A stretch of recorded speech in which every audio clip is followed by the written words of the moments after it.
All right. Good night, everybody. Thanks for joining us.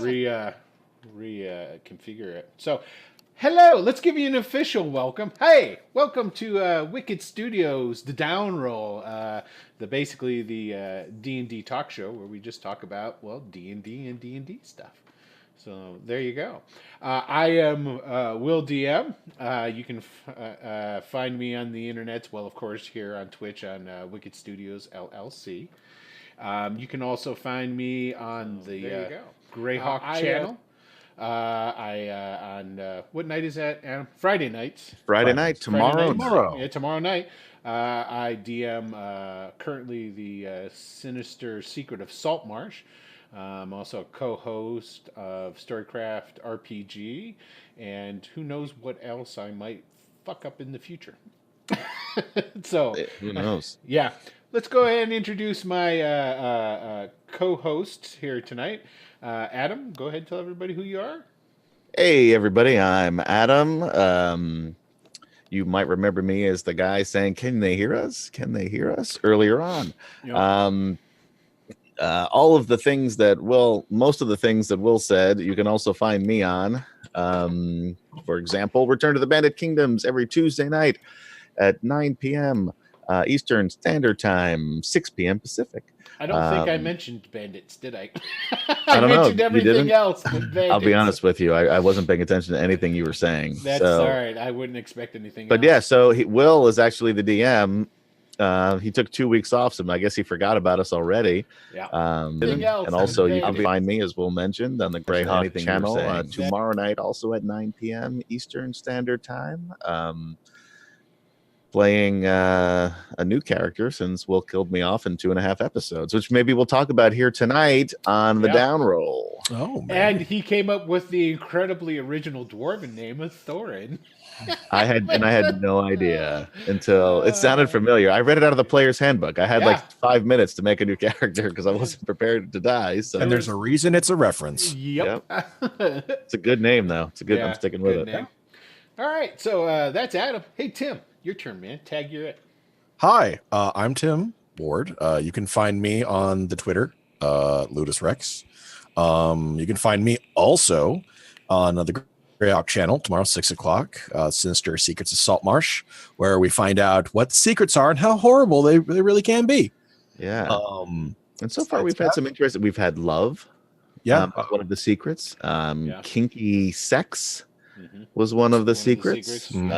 Stupidity was a recent secret. Yes. Yeah, that was in there for sure. Yeah. Okay. And, let's get this show on the road. All right. So what the down roll is basically I get together with people, or I just get together with myself, and talk about some sort of D&D topic of one or another. Tonight's topic, and there's a reason for it, and I'll get into that first. I mean, not first, in a minute. Is called Building a Better DM. So essentially, we're going to talk about what it is to be a dungeon master, especially, I guess, now in this new modern era of the renaissance of Dungeons and Dragons and all these different people that have come into the hobby. I mean, it is exploded off the charts with people coming into this hobby now, which I absolutely love. There's a lot of grog nerds out there that don't really care for that sort of stuff.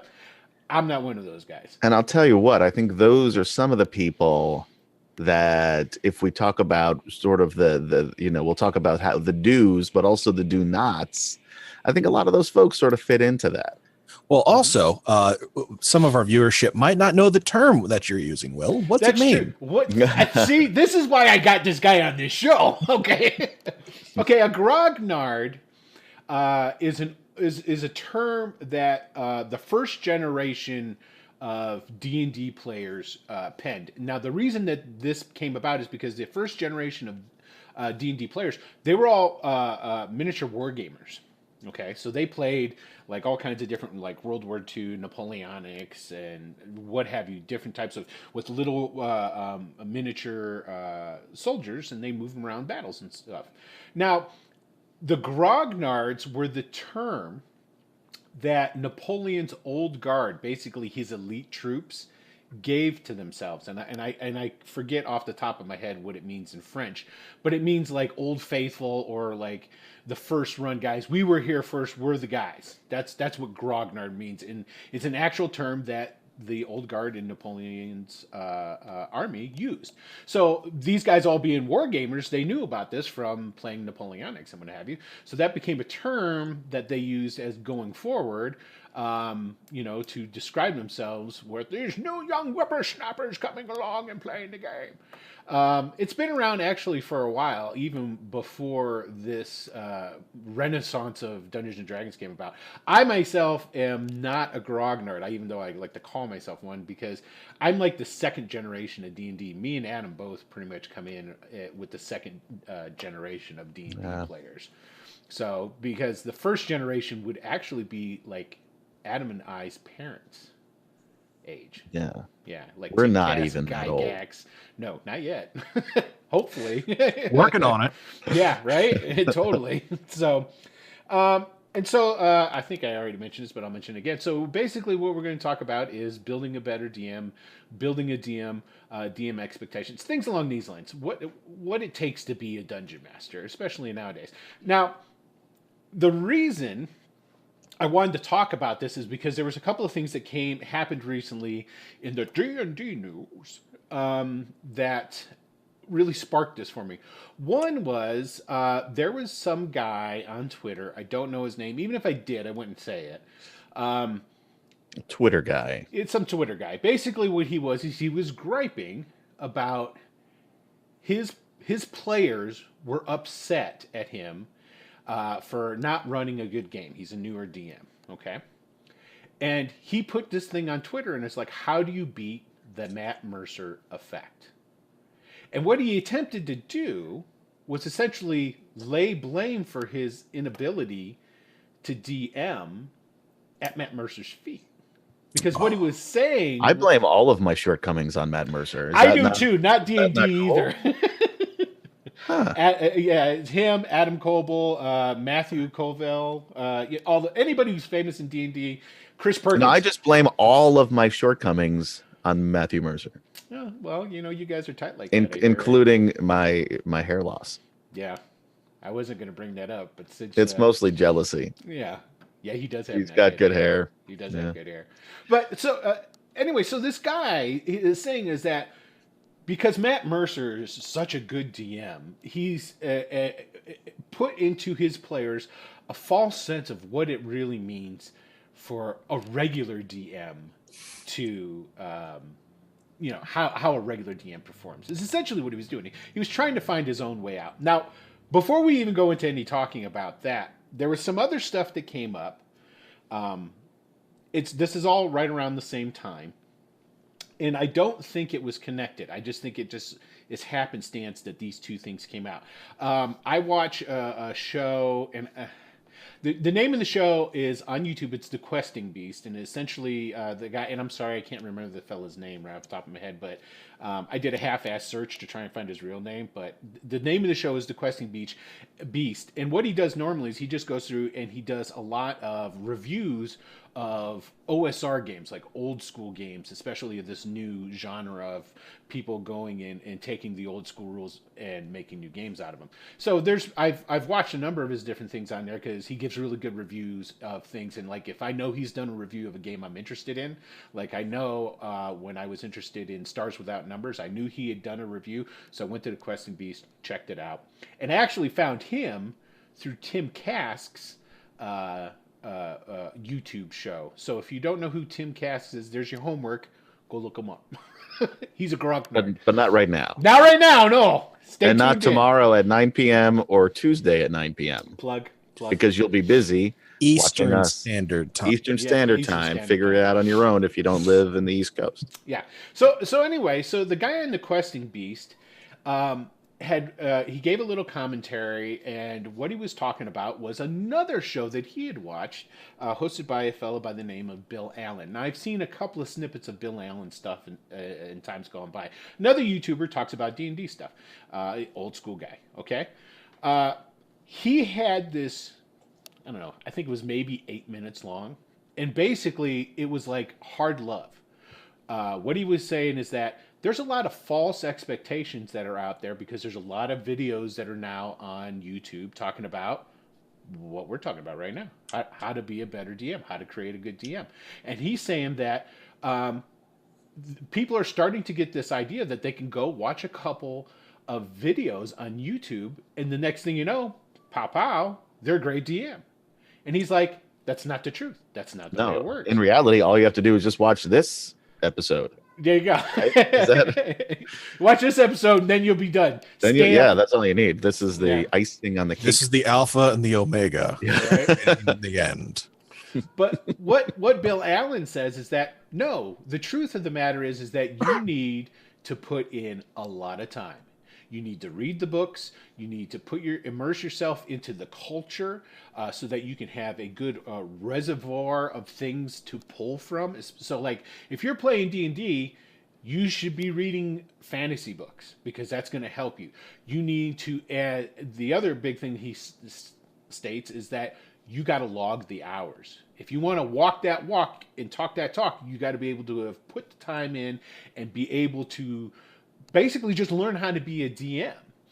And I thought this was extremely a very, very interesting topic. So the first thing I'm going to do is I'm going to put you guys on the spot. And what are your thoughts about what I had just covered there as far as being a DM? Now go ahead, fight amongst yourselves. I don't care who wants to take the floor first. I'll let Tim start. Okay. Okay. So, a little bit of my background. I studied a bunch of psychology in college. And then I've also been DMing, so they kind of went hand in hand. I see where, like, the guy, he hands his like, look, I'm, everybody's got false expectations. Like that's I get that because everybody's like, I want to be Matt Mercer. I want to be amazing. I want to be awesome. Matt Mercer. Yeah. For my thinning hair. His thinning hair and everybody else's, horribleness. Anyway, so I approach it kind of like being a DM. It's like instruments for like you can get the basics down of like almost any instrument, but like the other guy was saying, you've got to put the time in. You've got to find your style, how to play. But do you think that guy who said that Matt Mercer is building false expectations in this newest and frankly, hands down, this is the largest group of D&D players ever now. See, I got to throw this out there. On Amazon, 4 of the top 10 selling books right now are D&D books. That's good. Yeah. I don't think it's a false expectation or unreasonable. I think it's more along the lines of he has set the bar like at what a good DM can be. It's something to aspire to, something to look at. Like you can get to someplace like that eventually. Like it's you can't just be like, I read the couple books, I watched the couple videos, bam, I'm amazing. Like that's not the way it works. That's not the way anything works especially with Dungeons and Dragons, since there's so many rules and variants, and then you've got the players. Like you could be a great DM, but if you've got the wrong type of group that you're gaming with, like your style may not mesh with their style. So to them, you are like, oh, he's a horrible DM. I hated what he did. Da da da da da da. Right? But the next group you find, you could be amazing because the styles match, because you've got to match group with DM. And that's something that I'm going to touch on here, because you bring up a very, very big point that I generally, when I ever get into this conversation, I beat over the head. But before I go into that, Adam, what do you think? Do you think that there's some validity to what this guy is saying? I think there's some validity, but I think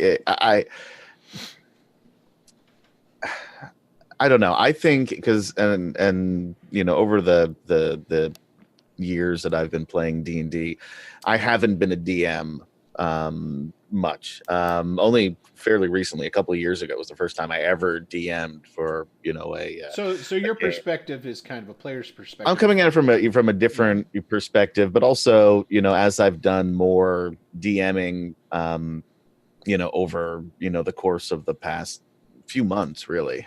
Not that it's been a lot, but a little bit. But also as a player, and I think back to the different DMs that I've had. A lot of them weren't um, you know really experienced in the game, or as a DM, they just kind of took over because they had the money to buy the books when we were in college or high school or whatever it was. um and everybody else was a little intimidated by being the dungeon master because it's easier to be a player. Yeah. But I think that and for really all of them, and I think back to again, even in high school, um were good without it because they came at it from the story perspective.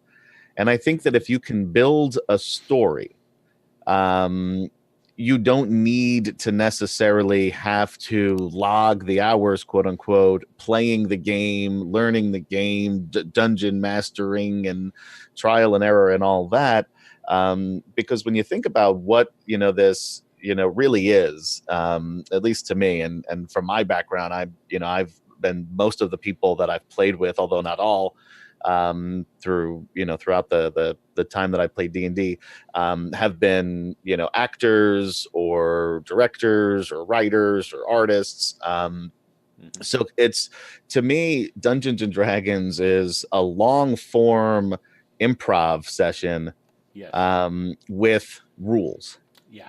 So Um, I guess that leads into the question of is the expectations of modern players, the ones coming in now, different than maybe some of the older established players, because it is so much now story driven, whereas like the first and second generations of role players, it's not that there wasn't story in there. There was always story, has always been a part of D&D, but it was more of a marriage between story and tactics, I think, earlier on, and those it has grown tremendously differently over the time, especially to now, where it is, man, the rules are just there to complement your story now, whereas before it was more of a hand in hand thing. Do you think that is something that is See, to me, prevalent that now? hasn't really changed. And I started, as Will said, with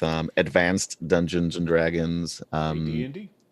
in the I guess early '90s, um, and a couple times in the late '80s I played, but we didn't really know what we were doing. And then eventually went into the third edition. Never actually switched to 3.5 for some reason because we had all the books. So Right. why switch? And then didn't play for many years after that until five. Um, and one of the things, interestingly, that got me back into playing was, one, I heard that there was this fifth edition, and I was a little bit late to the game. And I was just looking through information on it, and I came across some videos, and eventually Critical Role was one of them. And to me, that, and I think where maybe some of the misconceptions from people who have never played before and only think that Dungeons and Dragons is like Critical Role. Critical Role isn't really a typical game. Right. It's a show.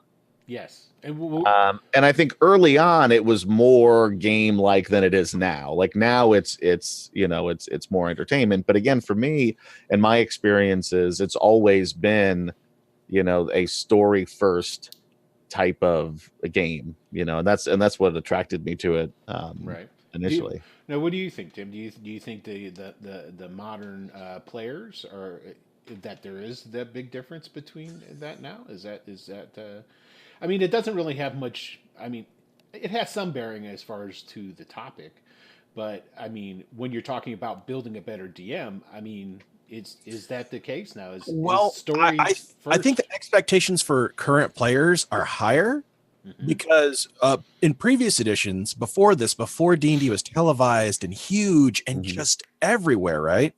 Your only expectations were word of mouth and what you read on the internet. Yeah. All right. And so you're like, oh, I had this great DM, and it's stories you told each other. And those were the expectations you had, at which point you're like, oh, that sounds pretty cool.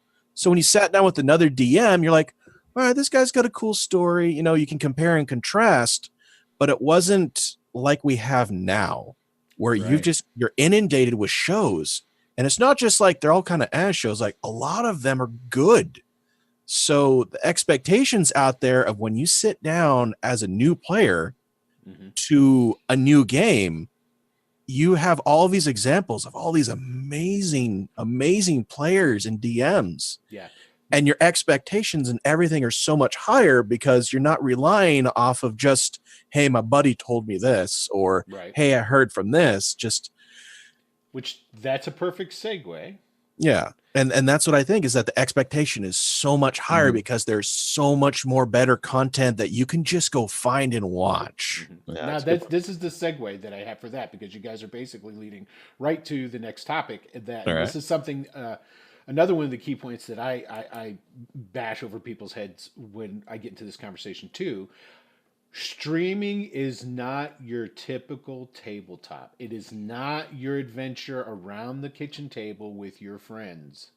It is not. And if you think that what you see, now granted, there are some examples out there of people who just click on the camera and go. There are a lot of There are a lot of those. Now, here's what I'm going to tell you, and this is probably going to upset some people, but allow me to explain.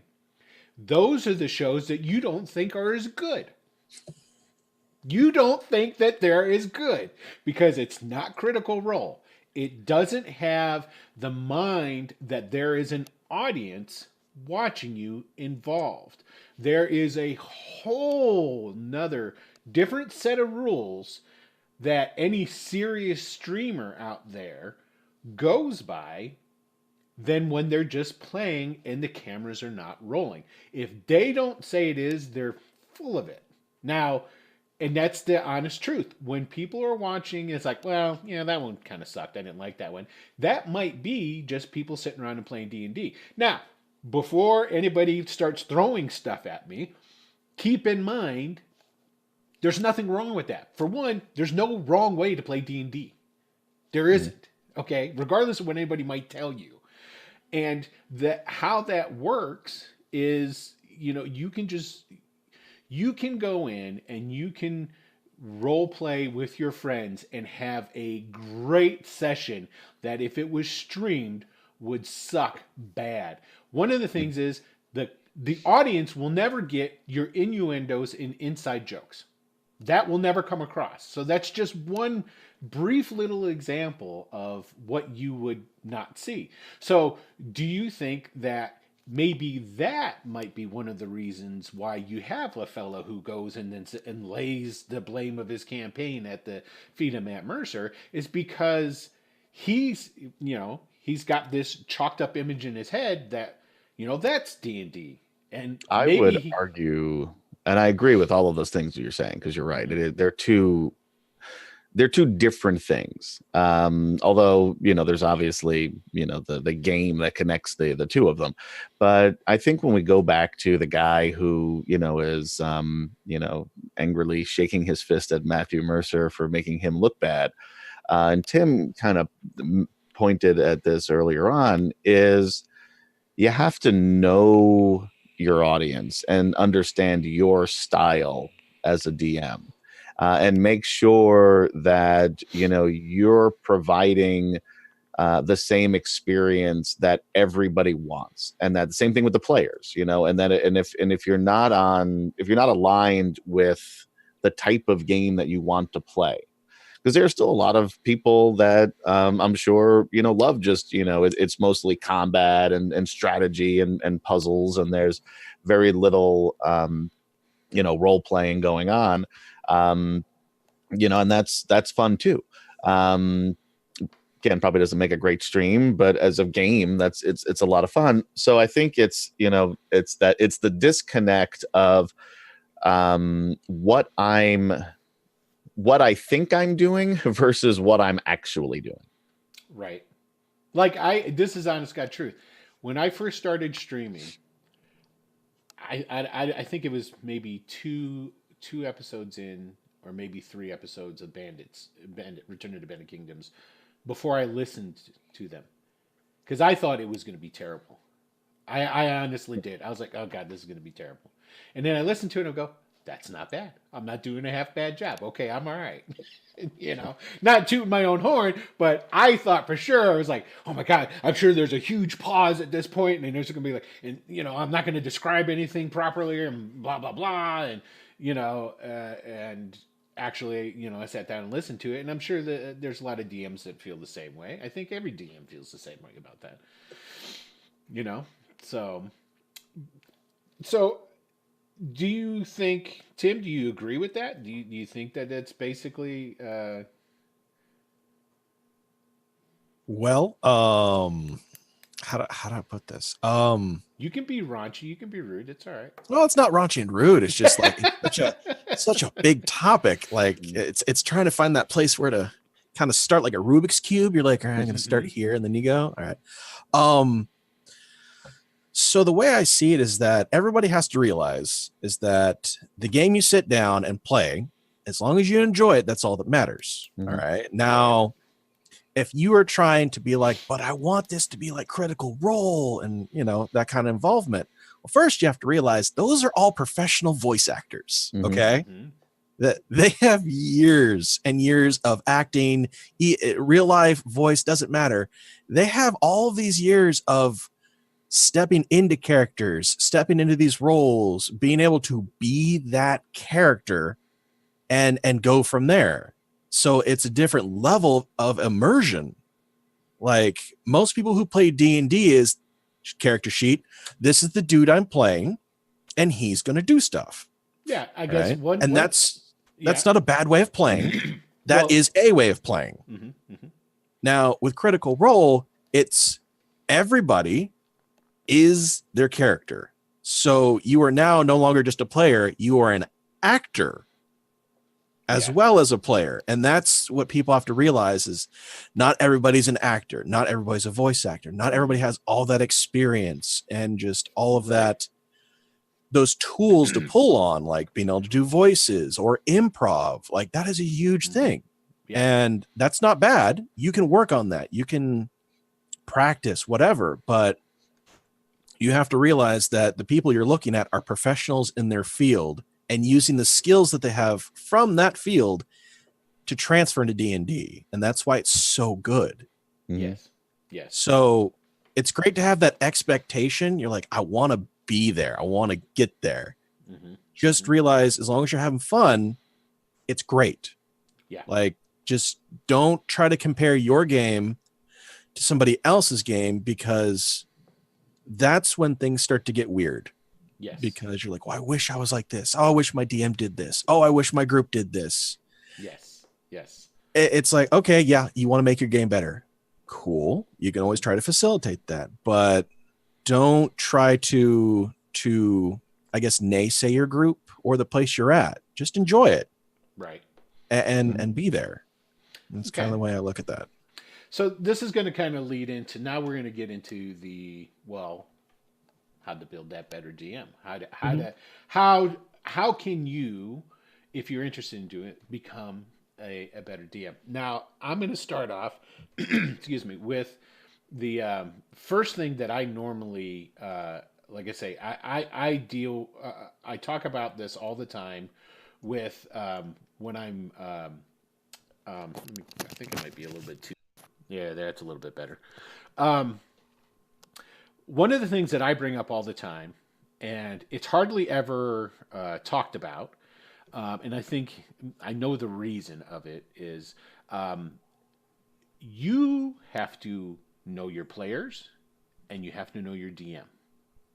And first and foremost, when you're getting together in a group, and I think this is probably the reason why it's such a taboo subject, is still to this day, D&D groups are, the bulk of them are still a bunch of friends. Bunch of friends get together, you start playing D&D. Well, they're your friends. You don't want to upset your friends. You don't want to, say, hey, you're not good at this and whatever. So people are very, they don't want to upset people. So, but I always say, if you, and the responsibility goes both ways. It's the player's responsibility and the DM's responsibility, both. It's me as a DM, if I don't think that the people that are in my group are all cohesive enough to the game I'm running and the personalities, and Tim, you should know what I'm talking about here with that, the psychology experience. If the personalities aren't meshing, you're not going to have the best game you can have.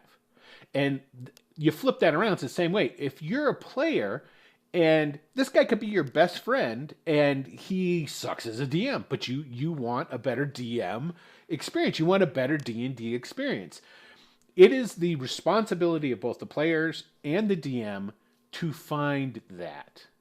And there's nothing wrong with going somewhere and getting a different group, going somewhere and getting a different DM. The thing of it is you just have to know how to slide out of that and not just go like, you suck, I don't want to play in your game anymore, I'm out of here. By the way, we're on for next Tuesday in football, right? It's like something like that. You call you tomorrow. Yeah, call you tomorrow. Pieces, bye. You gotta. I guess you have to learn how to just ease yourself out of the situation, and that's a hard thing to do, right? So, I mean, is that something that you guys have experience with? Having groups that had just bad players? Or bad DM, and what did you do? I know you do. It's a loaded damn question. No, I'll tell you a story. Yeah. All right, go ahead.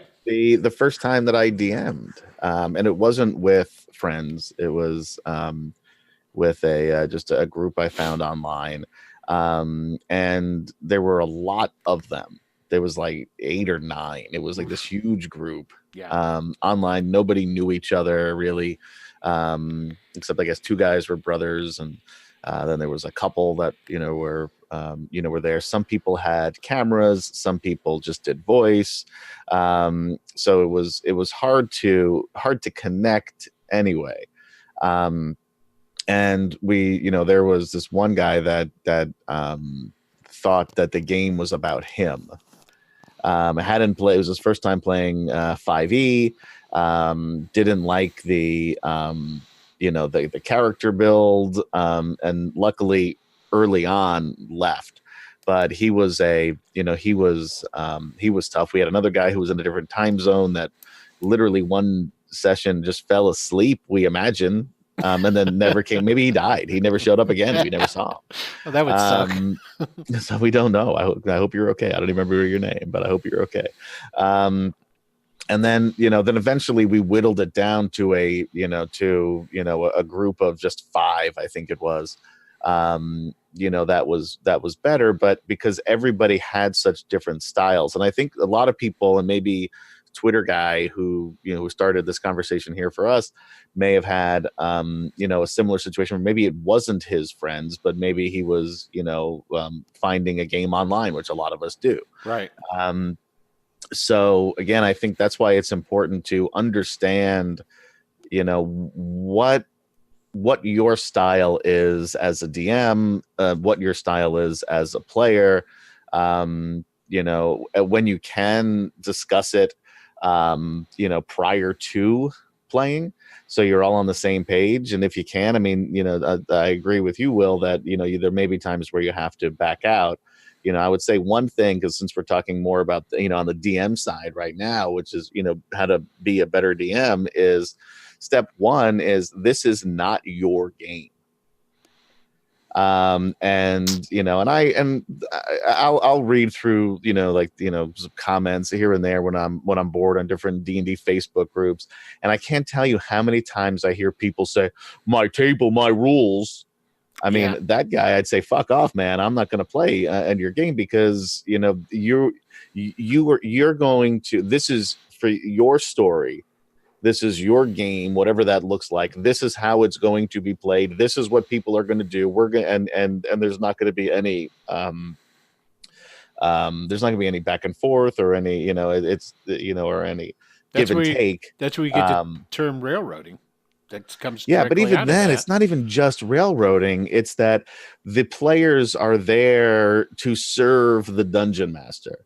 You know, and I think, you know, when you talk about grognards, that's a lot of what I think about, and I could be wrong, and I'm probably not being fair to them, but you know, because I hear, and I've had friends you know, come up to me who've said, well, I've wanted to play D&D for a long time, and I've gone to conventions and stuff like that for different purposes, and every time I go to the D&D tables, I just everyone makes me feel so uncomfortable, like I don't belong there, you know. And that to me is the antithesis of what this game is supposed to be about. It's about, you know, inclusion and bringing people together, you know, to tell a story. So when you have people that are, and again, I don't know if D&D guy is like this, or, you know, or Twitter guy rather is like this, but when you come from the, you know, the perception that I'm the star of the show because I'm the DM, then you're doing it backwards. Yep. Well, I think just before I let Tim respond to this,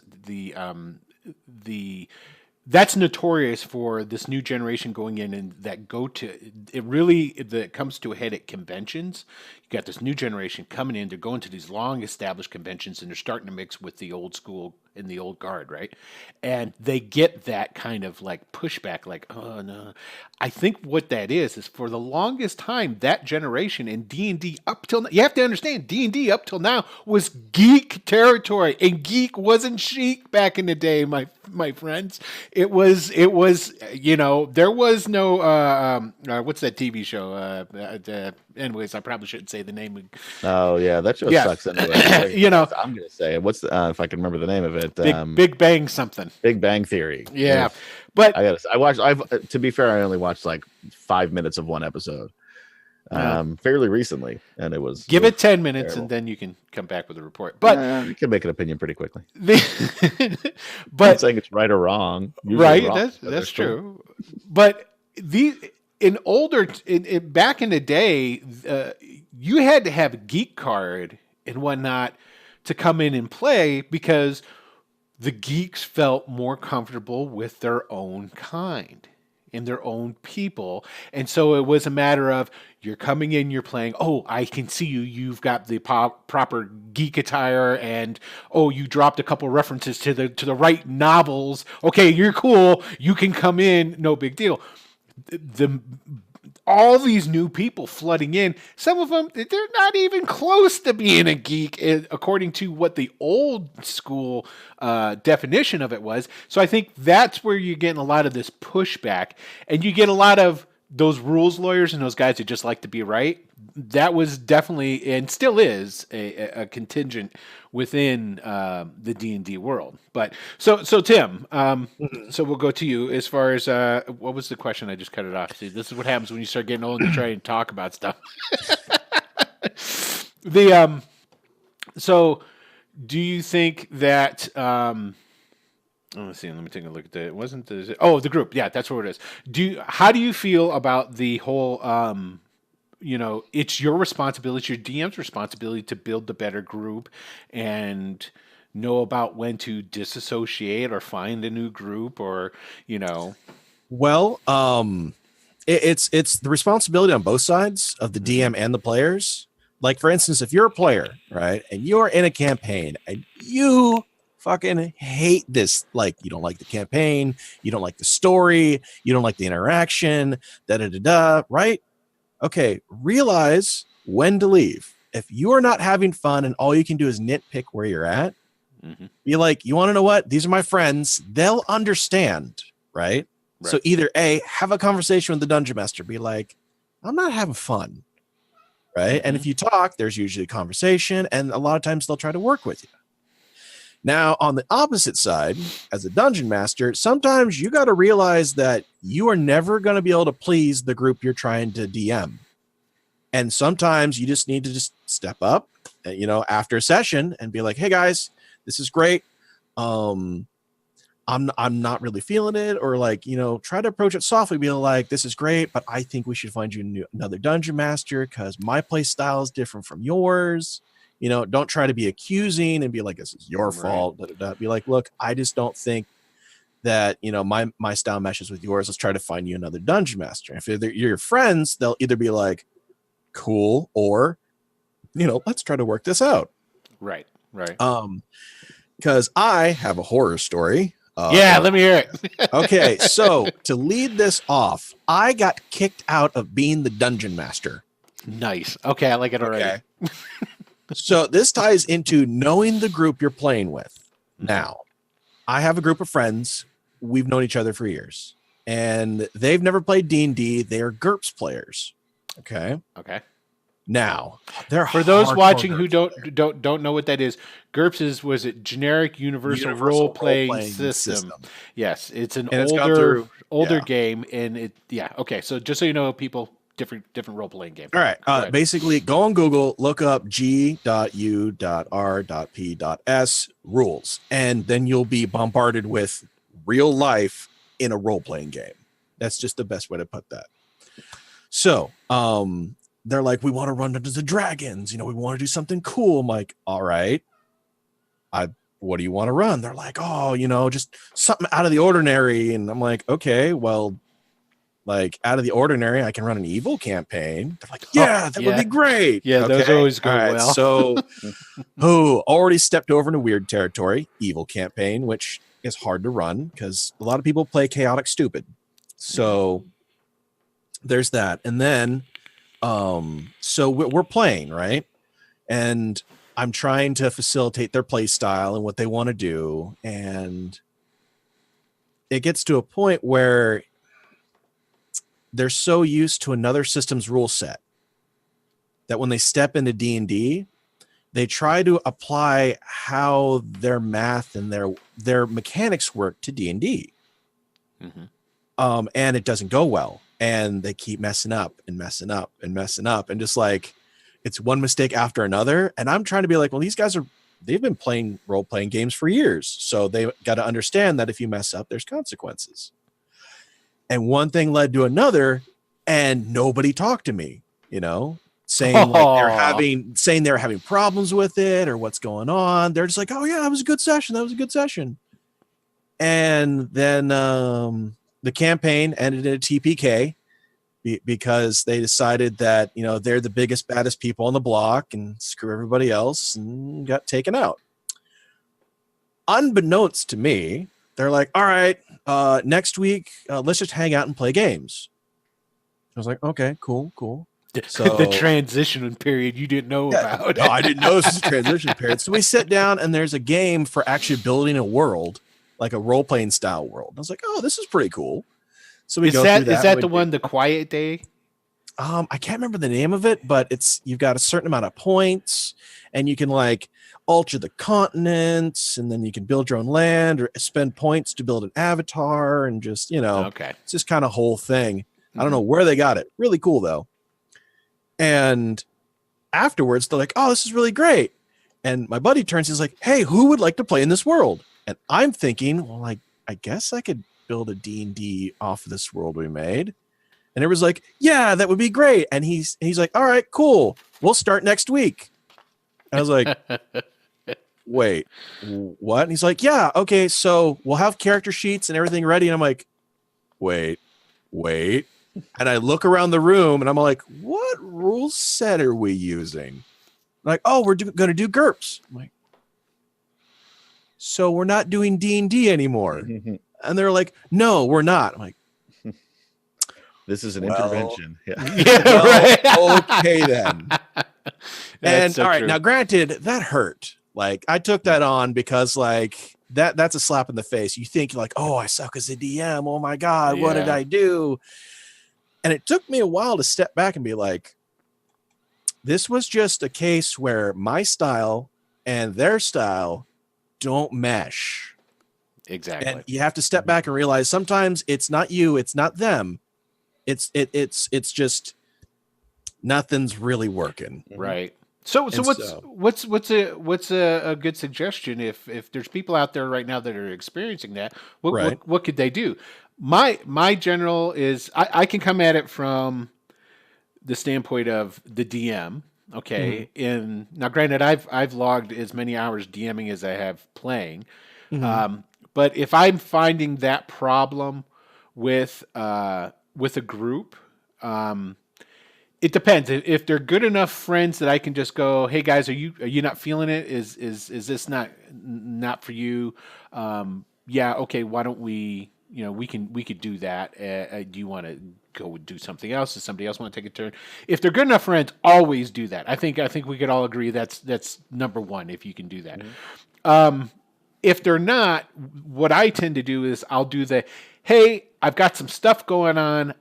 I'm going to need to take a break for a little while, and I'll let you know when I've got time again and I could run. And then basically what I do is I've got really nothing in mind. I'm just going to stop the game. And then the players will let you know, because the players will be there going, "Hey man, when we're gonna play again?" If they come back to you asking, "Hey, when are we going to play again?" You know that they're generally interested, and that it could be a really good opportunity then too. If you still think that there was some kind of tension or whatever, then you ask them. It's like, "Oh, okay, well, I'm not really sure yet, but do you have any suggestions, about when we start up again that I could work into it, or how did you like everything? Because I'm looking to change it up a little bit, and then take that opportunity to ask them and how it goes." It's a lot harder when you're just a player and there's a group and a DM, because you don't know if you're just the one. Now, if you talk with all the other players and everybody's like grabbing pitchforks and torches, and they're like, fuck that DM, you're like, because gamers are going to talk. That's easy. But if you don't know how everybody else feels, that's really hard, because it's like you don't know if you're stepping on a landmine. Am I going to ask if by asking Bobby over here, if he's not having a good time too, is Bobby going to like kind of go, "Well, yeah, man, I'm having a great time," and then is he going to say something to the DM, that's going to totally, just jack up the entire situation, because you're not wanting to hurt somebody's feelings. Yeah, I mean, it really just comes down to, which is in any relationship in life, communication. Right. And it's okay to have, these sometimes difficult conversations, and again, I mean, big picture, as great as I think Dungeons and Dragons is, it's still just a game. So if we can't have a conversation about this, then I'm probably gonna have difficulty having conversations with people on a lot more difficult matters, and which is a bigger problem altogether. Right. But I mean, and so having those conversations and talking through, what's working and what isn't, and it's not anyone pointing their finger at anybody else saying you suck. It's about about trying to make the game the right fit and fun for everybody. Yeah. Go ahead, Tim. Go ahead. To comment on like how to talk to players and whatnot. Sometimes you'll run into people that they're either people pleasers, or they don't like to ruffle feathers, or the people that just don't like to say anything. They're like, "Oh yeah, everything's great," but in the back of their brain, they're like, "I'm not having much fun." Right. But they don't like to verbalize that. So I put this on the DM side. You have to read your group and how things are going. And if you notice that like one person's always a little withdrawn, always going on, sometimes you can, after the game, sometime not in front of everybody, be like, "Hey man, what's going on?" Now, if you're noticing your entire group is starting to get that way, instead of facing it head on, like, "Hey," and having a confrontation, sometimes you can be like, "Hey guys, before we start, I just want to talk to everybody. Like, what do you enjoy most about game? And what would you want to see more of? Like, is there anything?" And get feedback and make it more of a communal conversation instead of a confrontation. Yes. And I found that a lot of DMs don't do that. And I'll point out too, a lot of these videos and the ones that they were just talking about how to be a better DM and all this different stuff doesn't really even touch on that stuff. And because, I mean, how you're talking about as a dungeon master having the skill to read people. Mhm. Great DMs know how to do that. But that's not a skill that everybody has. So Like that to me though is more worth developing and putting the time into than reading a whole bunch of D&D shit. I agree. I 100%. Yeah, I people skills and 100%. interaction are like very key for that. Like Mm-hmm. I would say for most people like, what's it take to be a great DM? I'll be like, listen to people. Mhm. So here you go. How about this? Would you guys think that it is better as the dungeon master? Because I think with a lot of dungeon masters, myself included, and maybe Tim, maybe you, Adam, when you're coming together with an idea and you're starting to think about, like I've been putzing around. I'll just give an example for the next big stream that I'm going to do on Wicked Studios LLC. Name drop. Yeah. For the next one that I'm going to do with that, I've been kicking around what do I want to do? And I've like, oh, that's a good idea. This is a good idea. That's a good idea.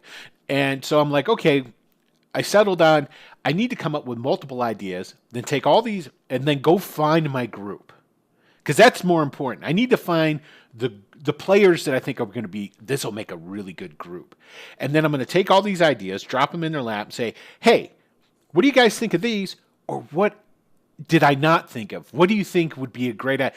Maybe having conversations before you even roll the dice. That's why I like the idea of that one where it's a game where you build a world sort of thing and everybody gets input and stuff like that to build it beforehand. I think that's great. I think that's awesome. Everybody gets invested in it. Everybody gets put into it. So maybe more dungeon masters, new dungeon masters should, one, look at your players and try and pick your players before you even have your game in mind.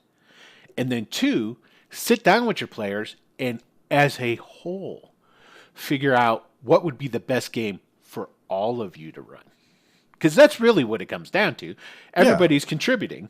So do you think that's a good idea? I think that's a great idea. Mainly because, for instance, like if you've got a group of 5 people and 4 of them are murder hobos and one of them likes political intrigue, it's a bit of a mismatch, right? Okay, tell everybody what a murder hobo is. Okay, if you don't know what a murder hobo is, hey, you've been they under could a be rock. You're no, probably really, a murder really, hobo. really new, or you They're are new. the murder hobo.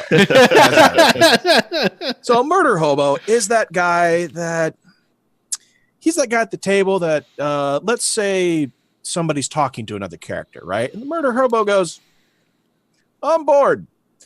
I'm gonna go attack that guy." And you're like, "What the hell are you doing?" He's like, "I'm gonna go kill things." And that is their reaction for just about everything. Yeah. The guy's going to blackmail me. Kill him. Oh, the king wants to send me on a mission. I'm going to kill him. Oh, that guy over there wants to sell me a turnip. I'm going to kill him and his family. Why? And take his turnips. I can. And take his turnips. That's the murder hobo. They get the most enjoyment out of murdering things. Now, granted, that is not a bad way to play D&D. That is a way to play D&D. A way to play D&D. It's a bad way to live your life, though. Yes. Because then you wind up in prison. if you make it get there. Caught. But most murder hobos would get caught because then they turn serial killers. Yeah. So think So about true. that. Now, if you are that player, I'm not saying this is a bad thing, but I'm saying you may want to look at something because your character's a serial killer. Yeah. Just think about that. You're no longer the good guy. Yeah. All right. You are now the villain in somebody else's story. There it is. So all of you who didn't know what a murder hobo is, there you go. So okay, guys, what do you think would be other? Okay, let me put it this way. What if you had one thing that you could recommend to a beginning DM that would make their life easier and the game more fun? What would your recommendation be? Excluding what we've already talked about. I mean, if because basically the one we just talked about, in my table, like home games, that's pretty much what I do now. I need to take that approach. I didn't take that approach when I started streaming. I kind of reverted, to an older way of doing things, and now I've come back to I should have done this to begin with, sort of thing. So, you live and you learn. So, what do you think? What's Mind if I go first, Adam? Go ahead. All right, cool. So my first thing is realize what your motivation is for DMing first. Ooh, Are that's you good. trying to tell a story? Are you trying to like, I want to run this module? Like why are you stepping in the DM shoes and why are you trying to run this game? Like, is it because you want the, experience, or you've got this really cool idea of something you want to do? Like, realize that's the number one thing, like for you. Like, Or is just does your group of friends, nobody else want to do it? yeah. Yeah, I was about to say, are you the guy with the books? Right. Yeah, and that's the thing. Realize why you're stepping in the DM shoes first. All right, because that's the first most important thing. It's like, oh, you're the dude who's got the books. Okay, realize, do you want to DM, or do you want to be like, I have the books, but you can borrow them? Like, realize if you're not really, really comfortable stepping in the DM seat, you don't have to. Like, now, this is probably the best time in all of Dungeons and Dragons history to step into being a DM, because there's so much material for new DMs.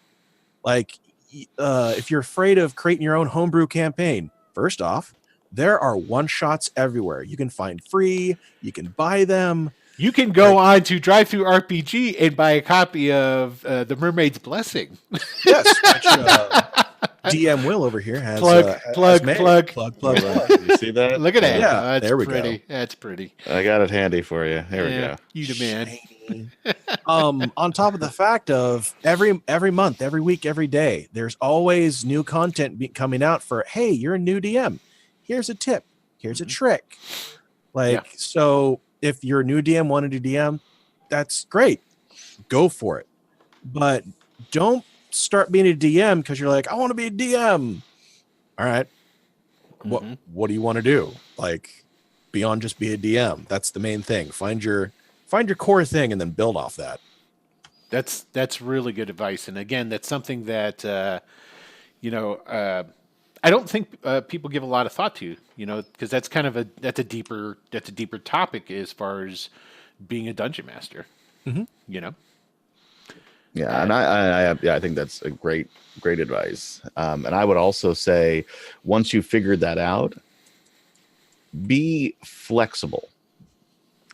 And again, I go back to that, this is my table, my rules bullshit. And I think too, and I'm going to go back to Mr. Twitter guy blaming all of his woes on Matthew Mercer. You can't also expect your players to be the players in Critical Role.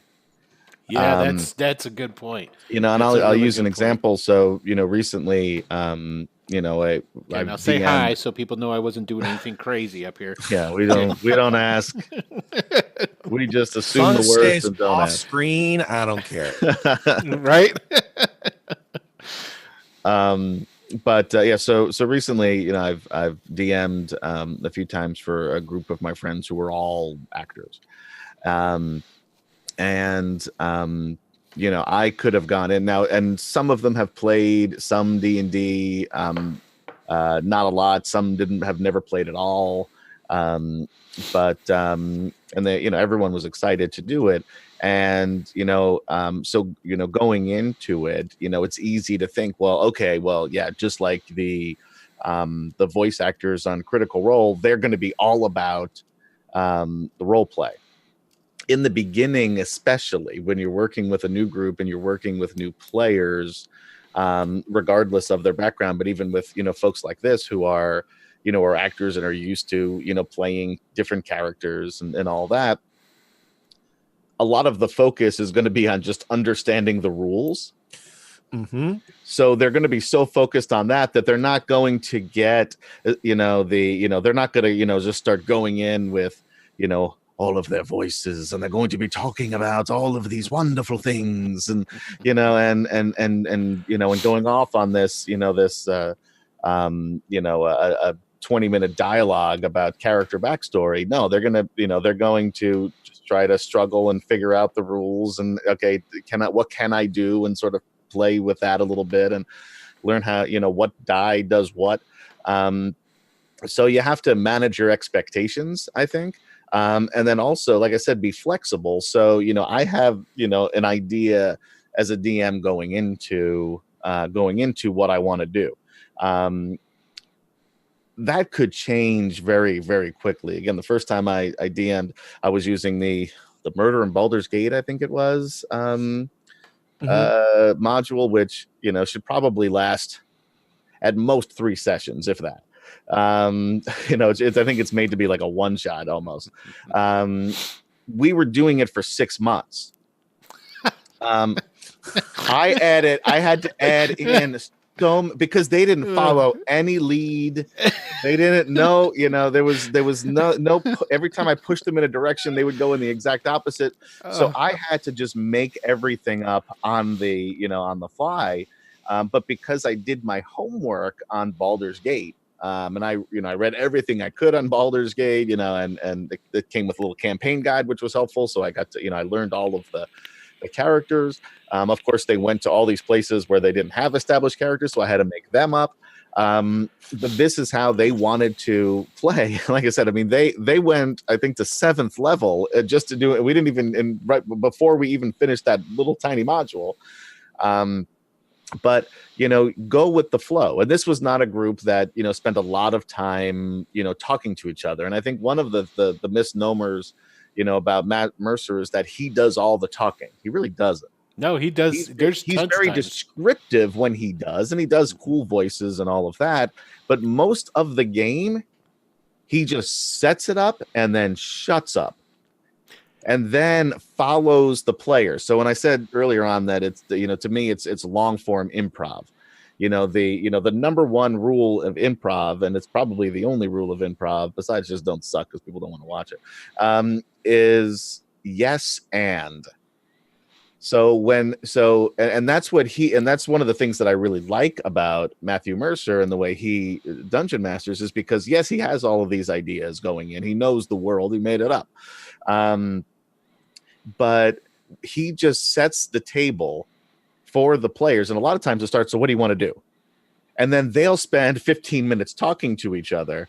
And he's listening to what they're saying, taking the interesting pieces and saying, yeah, sure, that's good. And this is what we're going to do now. And this is how it's going to play into the overall game or the story. Which and I think reflects back to what we said earlier about your players and your DM and your right. It's right, and it's this is a story you're all creating. So again, when I went in with Murder in Baldur's Gate and I read through the module and I'm like, okay, well, you know, these are the, and I kind of like that as a starting point anyway to just a larger campaign. Frankly, and I got lucky because it was the first thing I could find at Borders when I was looking for a module. But you know, because there are different ways you can go about it, but it is also a very role play heavy module. There's not a lot of fighting, but the group that I was playing with wanted to fight things. They weren't murder hobos. They didn't want to fight anybody off the street, but they wanted to battle. So I had to make up, you know, there was cultists, there were, you know, these little demon guys that would pop up out of nowhere just because I could see that they were getting bored when they were just, you know, going around talking to people and trying to get more information. So again, I think being flexible and going with the story that you're creating as a group is ultimately going to be more engaging and more fun for you as well as the players. To elaborate on that a little bit, also you have to realize is that like when all that comes together, like listening to your players and going from there, you have to take the approach of you're a cat wrangler. Okay. Yes. Mm-hmm. Now, if you try to shove a cat somewhere, cats fight you. They'll claw you. They'll do all sorts of weird things. You're like, you need to go here. You know, that's one of the things. If you watch Matt Mercer, he's an expert cat wrangler. All right. Mm-hmm. Because he's got all these big personalities at a table and they want to do all these different things. So instead of being like, hey, you should go over here, he watches what they're trying to do. And then he takes like bait and he just wiggles it over this way. Mm-hmm. And all the cats go, and they go that way. The red dot's going over there. Yeah. And that's the thing. It's like, this is what the players want. All right, and I'm just going to dangle it over here, and it's leading people to a place instead of being like shove. Mm-hmm. Yeah. And that's the thing you've got to realize is most DMs don't know how to dangle things out in front of people. They're used to like pushing and hurting. Mm-hmm. Yes. So that's the main thing people have to realize is those really good DMs that you see, realize what they're doing is that they're not pushing, they're not shoving, they're not steering. They're enticing people to go over this way. Mm-hmm. So that's the way I see that. Yeah. Yeah. And I think, I mean, again, if you're going to spend time studying something, I don't think you necessarily, I know people that have played D&D their whole lives, they're never going to be a good DM, even though they know all of the rules, they know all of the, the books, they have everything, they've read all of these novels. I think that stuff is certainly helpful, but I don't think it's necessary. So your dude who said that that's the only way you're going to be a good DM, I disagree. I think it's more, read, on books on storytelling, read books on directing, and then obviously learn the rules because it's important, but, you can make up the rules as you go along.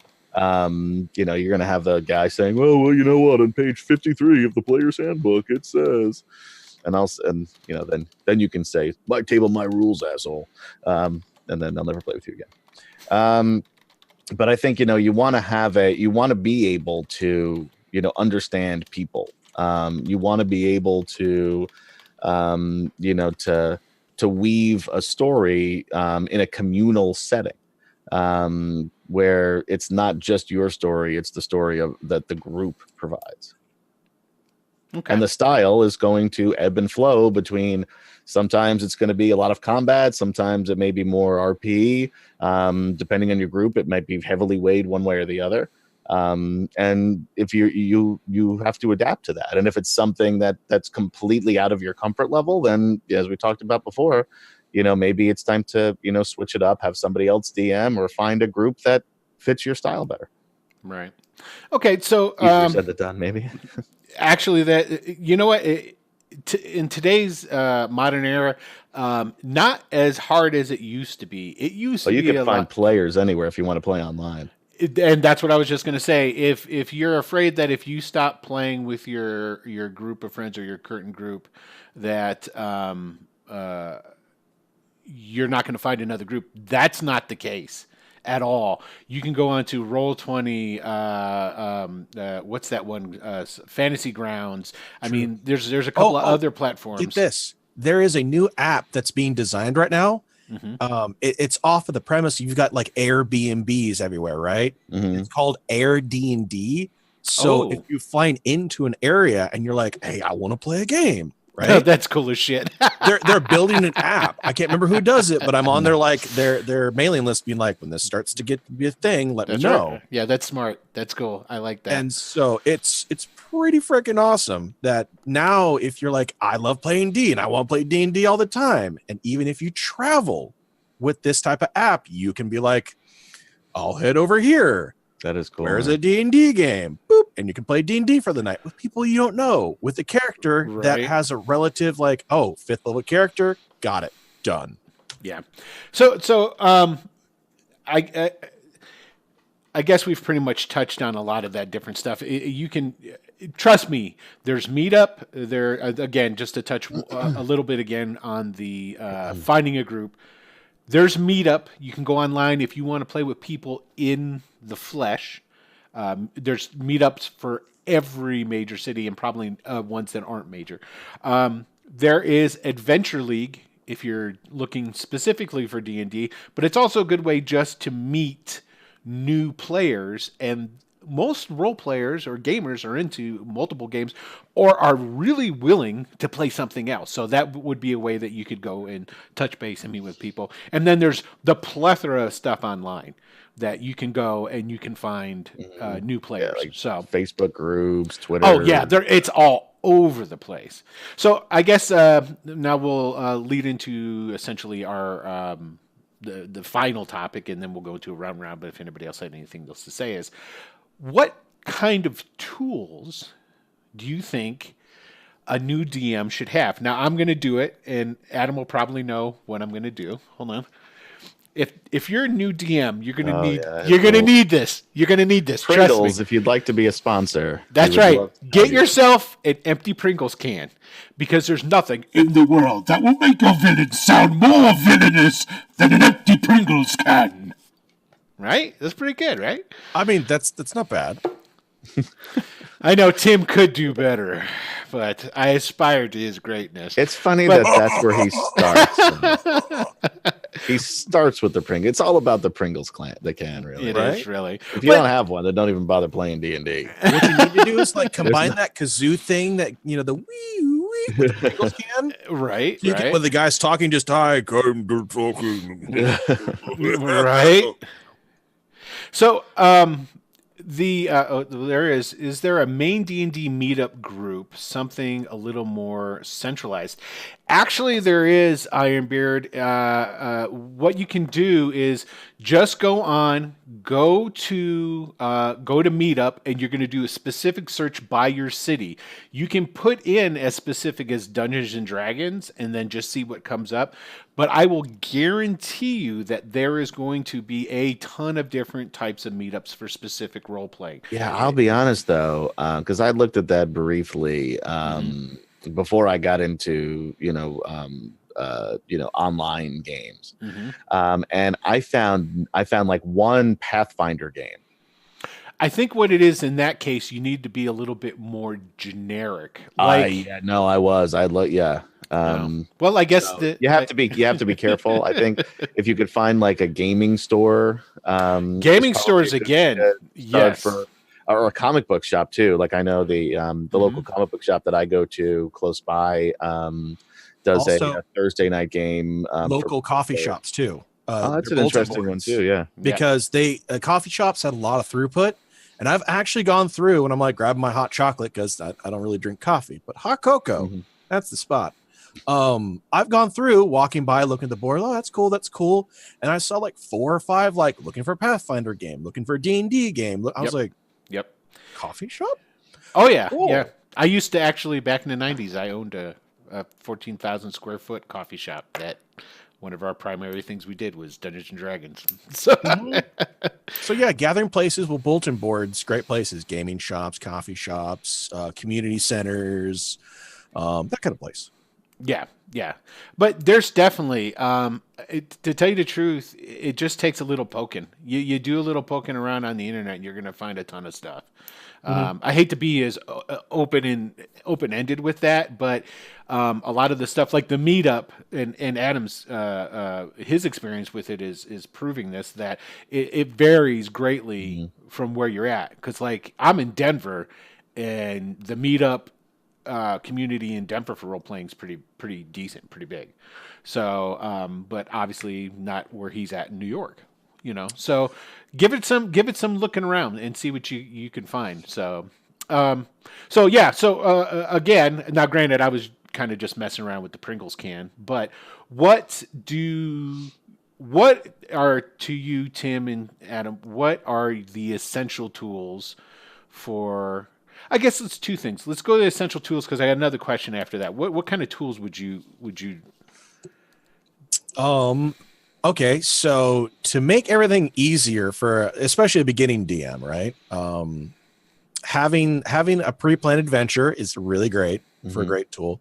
But my main thing is like, because your players love to do this. They're like, oh, that's the gate guard. Cool. Who's he? What's his name? Is he married? What's your background? Like they're going to make a mountain out of this person that's supposed to be a bump in the road. So there are tools online you can go and find NPC generators that they give you a personality, what they look like, a background, even a plot hook. If they just keep grabbing onto these random people. And I use these tools all the time because my players are just like, that guy seems interesting. We're going to go like mess with him. Where do you find some of that? Because the first one that popped to my mind is there's one called Chaotic Shiny. There's Chaotic Shiny. God, I've got them bookmarked all on my actual laptop because that's the one I use for my gaming. I'm on my PC right now. But but you can find them. Just be like D&D NPC generator, right? And you can find tons of them. And they are an amazing tool because instead of being like, I don't know what his name is, you can be like, oh, 1 second. Right. His name's George, and he's actually an aspiring blacksmith. Yeah. Well, and Ironbeard just said his name is Pete. I said it right there in chat. Yeah. But okay. Little background. So Pete, his original name was George. Well, no, actually, the person there, that's actually a couple of my players talking. Pete is an NPC pirate, right? Who was supposed to be a nobody. And I mean, literally random pirate number 4. That's what he was in my notes. Okay. He was a body to fill it up. And then they're like, who's that guy? And they're like, I'm going to go seduce him and make him do things. And just his story got rolled up so much, I had to make him an actual NPC. And so I went on one of the things and rolled, and it was just like, Pete, the pirate, and da-da-da-da-da-da. And so I took him and was like, all right, his name's Pete. He's a pirate. He's the first mate to the ship, the Dire Hand, and so on and so forth. And it gave me a way to make this NPC more of a person instead of like, hello, I have generic responses. There's another, before we move on to, let me make sure I get the right, Dungeon is the name of it, but it's spelled differently. Let me make sure I get it here. Yeah. Donjon. Dungeon. John. Yep. Yes, that one has a ton of generators on it that will make your life mucho easier. Yes. They also have, I think, a dungeon generator on there as well. Oh, yeah. Yeah, they got, So that's the thing, is that let the online tools be your friend. You don't have to have everything on hand.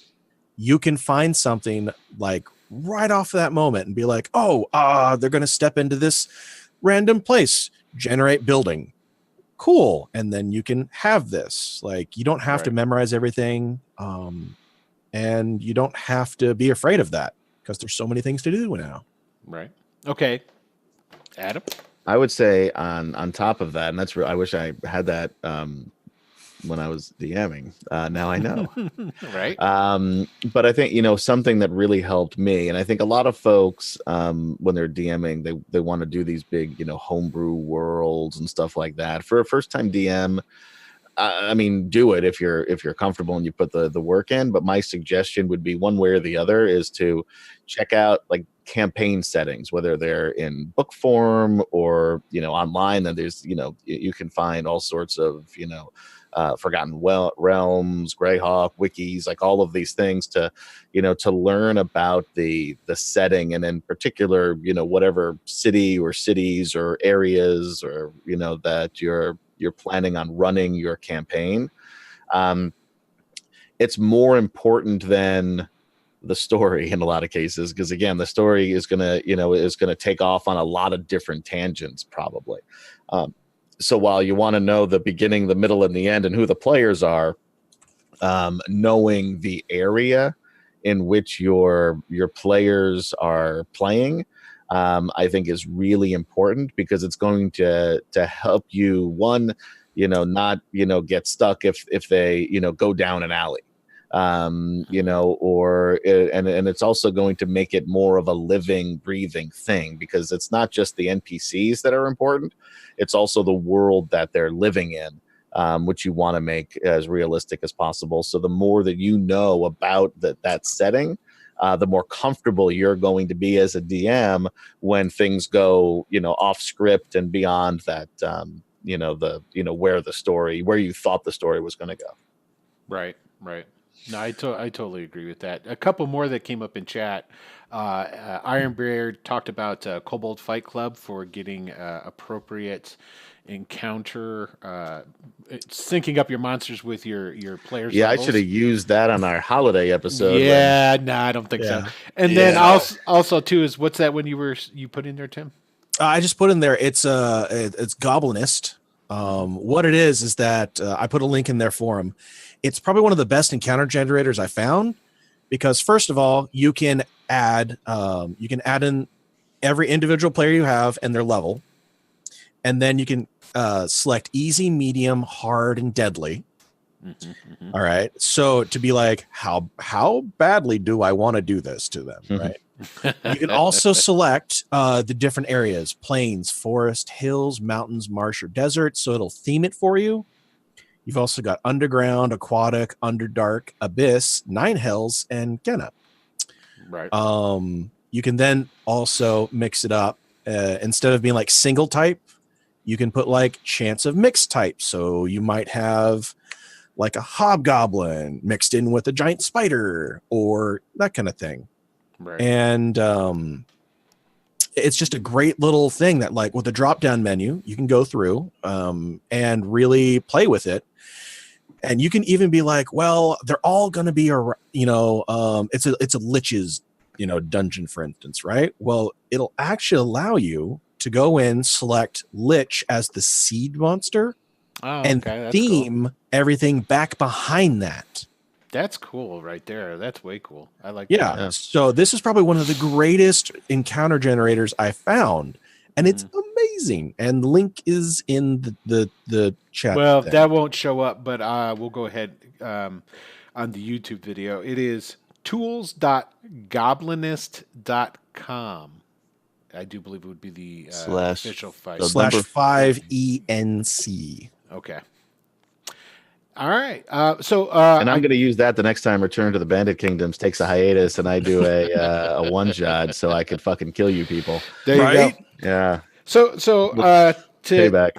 To end out this episode, why don't we just say what do you find? And I don't know how much of this, Adam, you'll be able to attribute to because you haven't really written a ton. When you're running a game, what is the best way you find to write your adventures or put your adventures together so it's easier for you and gives you enough to give back to the players? Because as an example, there's some people that go through and they write everything out and have just tons and tons and tons of stuff. And then let's say this whole adventure takes place in one city and then the party comes up and goes, I think we should go back and talk to that woodsman that was 5 miles out of town. He looked like a shady guy. I think maybe he had some information. They go that way, and then they never make it back to this town. And it's like you wrote up all this different stuff about it. So I guess as a tip to new DMs, if you are going to go, because I think we'll all agree, like if you're a new DM, go with pre-written stuff, go with pre-written worlds to start, to get your feet wet, to get in. It'll make it so much easier on yourself. And then when you graduate into making your own stuff, what is the best tip that you could give a new DM as far as putting that together and bringing it up? Boy, is that a complicated question. It is, right? I find, first of all, be flexible when it comes to you've written, like, let's say you're the overprepper, right? And you've written all the story and you're like, yeah, when they get here and do this and all this is going to happen, right? And then they go, no, and they turn from all the story you've written. Now, what you can do is be flexible. Be okay with either taking that entire story and shelving it for a little while, or B, introducing them to the story in a different way that'll flip them back around. Like, instead of being like, oh, they have to talk to this guy to start here to do this, be flexible. Be like, all right, they're going to go talk to the woodsman again. Well, the woodsman's out of town, about 5 miles. Sweet. Yeah. Okay, so they go back to the dude and they go to talk to him. Well, the woodsman, they might be like, oh, anything weird going on? And you can pick up the papers you've written all the note on and be like, yes, in fact, there's something weird going on, and steer them in the city. Yeah. So be flexible to where you start them off from the story that you want to get them to. Like, I would say too, all the way through it, you got to be flexible the entire way. Yeah. Right? It's one of those things of, if you're too stringent on how your story has to happen, then you're trying to write a novel instead of having a game. Yeah. Mhm. And that's no fun for anybody, because as a dungeon master, Yeah, fuck you, Stephen King. yeah, screw that guy. You Yeah. know, I want to write my own story. But you've got to be flexible. You can't be hard-nosed. You can't force them to do things, and you have to be okay with you've written something and then you're just not going to use it. Mhm. Yeah. Like, it's not that you're not going to use it ever. You're just not going to use it at that moment. And Lee Kim wrote something in the chat, and he basically touched on what I was going to say, and so I'll elaborate as far as how I elaborate. When I prep for D&D and running D&D, I am a minimalist. Basically, what I always end up doing is I'll get a page and I'll bullet point. I just have bullet points, and these are I call them scenes essentially. And basically, what it is I can take this scene and I can drop it. I can take this scene and I can drop it. I take that scene over here and I can drop it. So the overall, all the scenes are connected in some kind of way, but how you get to those scenes are not necessarily connected. Now, sometimes that might come up a little disjointed in how I bring things about, which I'm sure that does, because I have to hurry up and make a dotted line between something. But it allows me to, when I'm running, to it's that flexibility thing. It goes right back to the flexibility, because when you get too deep into the actual notes and what you wrote about something, there's some really, really, really good shit you wrote in there. And then you get tied to, well, how am I going to bring this out?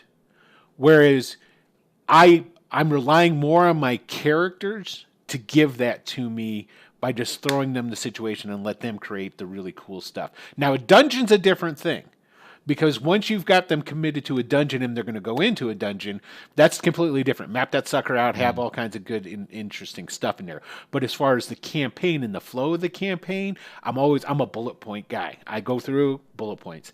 And Lee Kim even said, and this goes back to what we were saying about utilizing the online tools, roll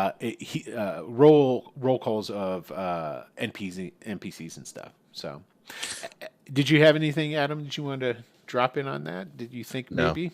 No, I don't. The only thing that I wrote was a stupid two-shot that was a party in my house that you guys, I knew, and again, to be flexible, like I knew you guys had to get to this other world, you know, the Dungeons and Dragons world, so to say, through this snow globe. I honestly had no idea how you were going to do that. I didn't really know what the snow globe was for, but I wanted there to be a snow globe, and I figured I'd just give it, you know, throw it out there, see what you guys did with it, and it worked out pretty well. Yeah. That's oh man, what was I gonna say? My brain derailed. I don't know. What were you gonna say, man? Sorry, I remember. All right. So another thing is for tools for you writing story, right, and writing your campaign and trying to get all this progress in. One of the best things to do is take your characters and their backstory, right? Anything they've ever written or alluded to. Yes. One of the best things to do, take notes on your players, right? Because sometimes like in game, a player will be talking to a player, right? And they'll have like, oh, you know, I used to be a sailor. And you're like, oh, yeah, okay, I've got that written down. They're like, yeah, and there's this one time I went to this island and we found this thing. And you're like, yeah, that's really cool. Mm-hmm. Yeah, if you've got players that are good enough to get into backstories, and you can work out backstories with them as the DM, you know, because a backstory runs through the DM. Take advantage of that for sure. And even the generic stuff, like you can still play off of that. Like, oh, you were a town guard. Oh, you were, you know, a pirate. You were a noble. You were a librarian, whatever. You can still help people fill in their backstory by like, oh, hey, we're going to the town you grew up in. Oh, we're going to the city that you got your, you know, librarian certification in. And it allows them to be like, oh, yeah, this is my spot, you know, and allow them to kind of be more involved and interacted with that spot and allow them to start driving more of the story for you. Yeah. And that goes back to like what we were saying too about knowing your players, being in simpatico with your players and stuff. That's where even the backstory and all that different stuff comes out of it. Yeah, but that's the best thing I can ever say when it comes to writing your campaign and trying to get them to do stuff, kind of thing. Right. Mm-hmm. It's like, don't make them do stuff, make them want to do stuff. Yes. Yeah. The dangling carrot, so to speak. Right. Yep. And for example, from Will as one of his players, he likes to get you to put into a situation where he can kill you as long as you're named Adam. Yes. Well, that goes without saying. If you notice, I kill you more than anybody else. So that's true. It's because he knows you can take it. That's right. And you know how big my therapist bill is. Yeah. Ironbeard brings up a good thing. It's a trick that I stole from somebody. I can't remember if it was Matt Colville or somebody else, but I know a guy, and it allows people to be like, they're in a city that they don't really know, but they're like, I know a guy who does magic fencing, and we can go find him. Right? It's another storytelling tool. Right. Kind of thing. It allows your players to be like, random story point, but it can be cool. You just make sure you're like, all right, guys, don't abuse this. Let this be a sometimes thing. Right. And that again, now it flips back to what we were saying about knowing your party, knowing your players. Yep. So. All right. Does anybody have anything else they would like to drop in on this? Yeah, Window Buddy talks about character arcs, and I think that's understanding the backstory of the characters and seeing their progression as they go along, and keeping them, involved and engaging them to similar to what Tim's point was earlier. I think is important because it is a story, and the story, there's plot and there's characters, and I think a lot of DMs get stuck on plot. And then they try to shoehorn the player characters into that plot versus, allowing the plot to be a guide that helps create, the character arcs. And I think, when you combine the two, those are the times where years later, over drinks, you talk about, hey, remember that time where, we were, in that cabin and that, and whatever. And that, I totally 100% agree with you on that. And even like a lot of the stuff that we've been talking about, Adam Coble, right? Adam? Yeah. He's a very popular DM. He's the guy who also co-wrote Dungeon World. Okay. Dungeon World is 100% driven by the players, and the DM just kind of like orchestrates and drives that bus. Now, what we've been talking about, and again, this is again, it's going to flip back to what we were talking about, knowing your players, that sort of thing. If you ever go to where Dungeon World is sold and you look at the reviews, and if you ever go down and you start reading the reviews and what people have to say about it, the number one beef about that is provided your players do that sort of thing. Which a lot of what we've said is for if your players will do that. And it goes back to what we were talking at the very beginning of the show about knowing your players and knowing what your party likes. A lot of the stuff that we've said, we're talking about, different types of, a specific type of gaming group. If you know your gaming group can't do that, then don't do that. Yeah. You know what I mean? So or don't do it now. Maybe something, or maybe something you build upon, over time as people get, more comfortable being that gaming group together, or even if it's a group that you've been together and you're starting a new campaign and there's new characters and getting people to feel comfortable with those characters in this new setting and this new campaign, it may take time to build on some of that. And also to expand upon that with the character arc thing is know where the character wants to go. What is an end result that they want to achieve? Yeah, some people are like, I want to be a god. Others are like, I want to eventually retire and be a blacksmith or raise horses, whatever. Yeah. And also to realize that the story you're telling, right, it usually has an over arc if you've got a homebrew going on. Now, what I try to bring to the table as a DM is I try to make it feel like everybody at the table is the main character in their story, not your characters in the story. Mm-hmm. Everybody is the main character in their own story. So when I write a campaign, I take all the players and their characters, and I try to weave an arc into all of that. So it's not just, hey, we're so and so following this person, or we're trying to save the world and we're just all random people. Right. Like, you make it so everybody's got that progression and those special moments that are just for them. Yeah. You know? Yeah, and I think it's a little bit harder, but possible to, and just as important to do when running a module. So I think back to to Michael, who plays on our Return to the Bandit Kingdoms stream as he's not Three Toes anymore. Who is he? Ash. My character doesn't like him anymore, so now I can't even remember whose name is. But Michael did a really good job of that when working with the Horde of the Dragon Queen and the Rise of Tiamat, which is a pretty on the rails adventure for the most.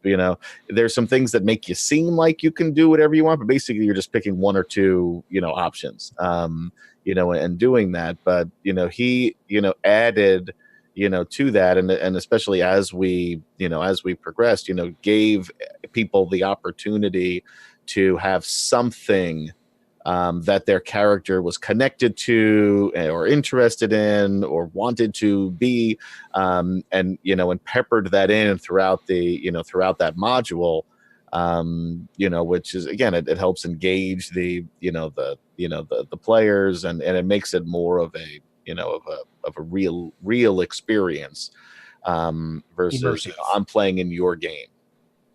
Yeah, totally. I'm doing that right now with Saltmarsh. Yeah, you killed me pretty quickly. Well, so no, Chance killed Chance. That's true. Okay, let's be fair about that. I still want to know what was in that garbage pile, by the way. I'll find out eventually. Right? Anyway. All Anyway. right, guys. Well, if you don't have anything else, I think we'll go ahead and we'll wrap it up there. We're getting close to the 2-hour mark, actually. Yeah. Okay. Yeah. So thanks everybody for watching. Yes. Thanks, Will, for having us on this episode of The Down Roll. The Down Roll, yeah. Right. So Adam, why don't you tell everybody who you are again, where they can find you, if so forth. Sure, I'm Adam. You can find me here in Wicked Studios LLC Twitch channel on Tuesdays at 9 p.m. Eastern Time, and Return to the Bandit Kingdoms, as well as on the Greyhawk channel with these fine gentlemen, playing on Friday, so tomorrow at 9 p.m., playing The Sinister Secret of Saltmarsh. And you can also catch me on YouTube at YouTube/Mr. MR Atom ATOMPL, and you can check out our various streams. You can catch some Return to the Bandit Kingdoms, some Ravana, which was we had a few episodes of, and hopefully there'll be more at some point in the future. And then also my web series, The Reset Switch. Tim. All right, Mike, I'll have some closing remarks. So just have fun with D&D. Don't be down on yourself, and just keep going. Have fun. Beyond that, all of your woes on Matthew Mercer. Yeah, right. I mean, you can do that. It's not going to help, but you can. All right, I'm going to add that to my list of things to talk to my therapist about. There you go. So I'm Tim Ward. You can find me on the Greyhawk channel at 6 p.m. Pacific time. There we go. Caveat. You can also find me on Twitter at Ludus Rex. There will be a YouTube channel within the next week, I think it is. It's called the Ludus Rex channel, where I'll be talking about various subjects on how to player tips, DM tips, that kind of stuff. Similar things what we're talking about now, more from the player side until that series is over. Yeah, I think that's where you can find me. Cool. I'm Will DM. I'm the Dungeon Master for Wicked Studio LLC's Return to the Bandit Kingdom. I'm also the DM for Adam and Tim are both in Sinister Secret of Saltmarsh on the Greyhawk channel. The Bandits is on, well, you heard Adam said, so I'm not going to repeat the times. I'm also a co-host on Storycraft RPG podcast, and there's something else I do. I can't remember at the moment, but I do the down roll. Yeah, there's also this. This what we're doing right now. I know there's something else that I do. He just spends so much time talking to himself about D&D that So this is just an extension of his life. It is. I actually think I'm dreaming right now. So, but anyway, hey, I want to say thank you for tuning in and watching this episode. We'll have some more episodes. If you ever have suggestions as far as what you'd like to see, hey, go over. I'm way more responsive. You can hit me up on Twitter.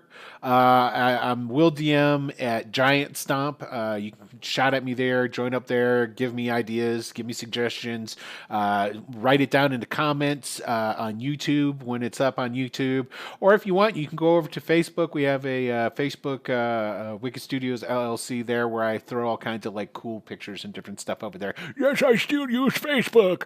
So, yeah, so that's about it. So thank you, everybody. Thanks for watching. And peace out, and allow me to roll the end credits. Good night, bye, guys. people. Thanks for watching.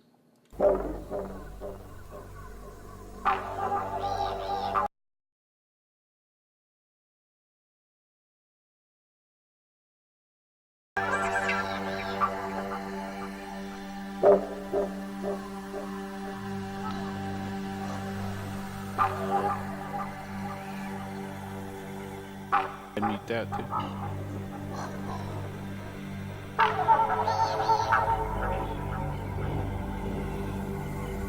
I was just waiting to see if there are voices on it. No voices. Okay, cool. All right, cool. Hey, thanks, guys. That was pretty groovy. I enjoyed that. Yep, there it is. See, we can. Aha! I sure did. I'm gonna do that.